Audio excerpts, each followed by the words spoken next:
And once, in a bustling city filled with noise and constant motion, there lived a man named Nathan. He was a man of routine, a man focused on his job, his ambitions, and his personal goals. He loved his wife, Clara, but in the hustle of city life, he had forgotten what it truly meant to nurture a relationship.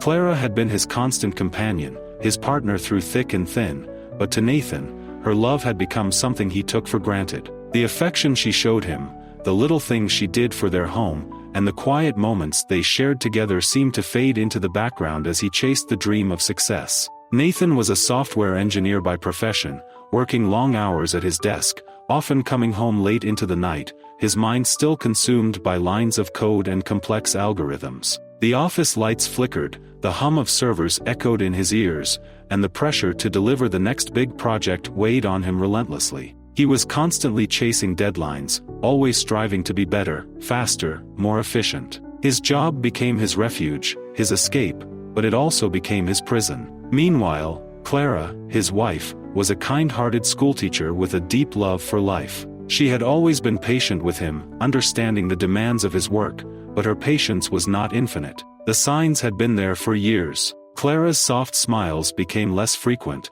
her quiet sighs more audible. She had tried to talk to Nathan, to express her feelings, but he was always too absorbed in his world. When she needed him to listen, he was too busy running simulations or debugging code. It wasn't that he didn't care for her, rather, he didn't realize how much his neglect was slowly breaking her. One day, after months of growing distance, Clara packed her bags. She left a note on the kitchen table, which read, "Nathan, I've tried to make this work. I've tried to be patient, to wait for you to see me, to see us. But I can't keep living in the shadows of your life. I need more than this, more than silence, more than being invisible in the very home I helped create. I don't know what the future holds, but I know I need to find myself again. Please understand, this is not goodbye forever. I hope you'll understand why I had to leave." Nathan found the note just as he was finishing up his dinner alone, something that had become all too familiar in recent months. The hum of the refrigerator and the distant city sounds of cars and people outside seemed to be the only company he had. He reached for his phone, his fingers trembling, and called her, but it went straight to voicemail. For the next few days, Nathan was lost. His work, which had always been his escape, no longer offered any comfort. The city, usually filled with life, now felt like an overwhelming maze, and his apartment, once a cozy retreat, felt like a prison. The pictures on the walls, once full of memories, seemed to mock him. His mind replayed every conversation they'd had in the past, every moment he had brushed her off, every time he'd chosen work over her. It was as though a veil had been lifted, and he saw the truth in its harshest form.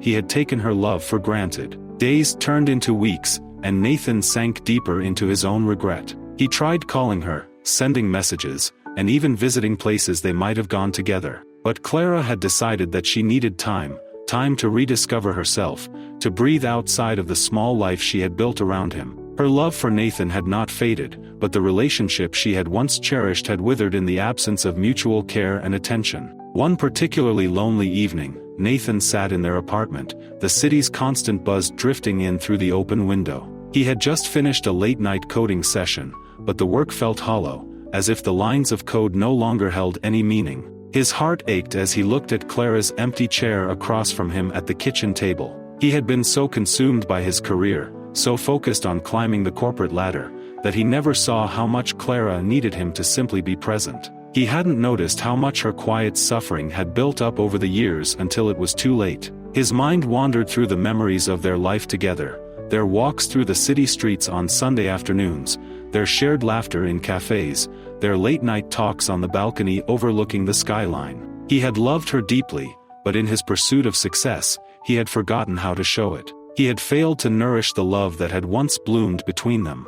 Nathan knew that he couldn't keep living this way. He couldn't let the love of his life slip away without doing everything in his power to make things right. He decided to take a break from work, something he had never done before, and set out to find Clara. He didn't know exactly where she had gone, but he had to try. Weeks passed, and Nathan traveled through the city, visiting the places they had once shared. He returned to the cafes they used to frequent, walked through the parks where they had spent hours talking, and revisited the neighborhoods they had dreamed of moving to. Everywhere he went, he felt Clara's absence, but with each step, his love for her grew deeper. Finally, after much searching, Nathan found her. Clara was living in a small town near the mountains, teaching at a local school. She was content, not with him, but with herself. She had built a life without him, and though there was a softness in her eyes when she saw him standing there, she was no longer the woman who had waited patiently for him to realize his mistakes. Nathan stood before her, vulnerable and full of regret.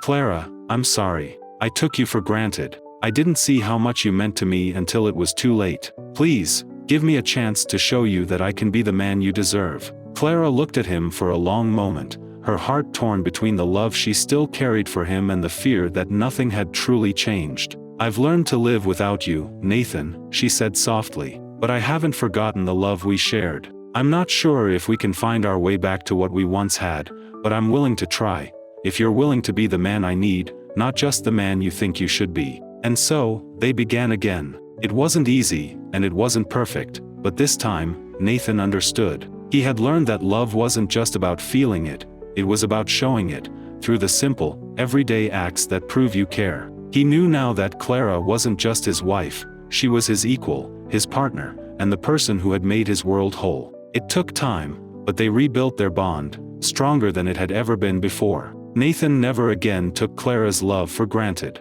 He understood that love is a fragile thing, one that needs constant nurturing, and from that moment on, he promised to never let her slip away again.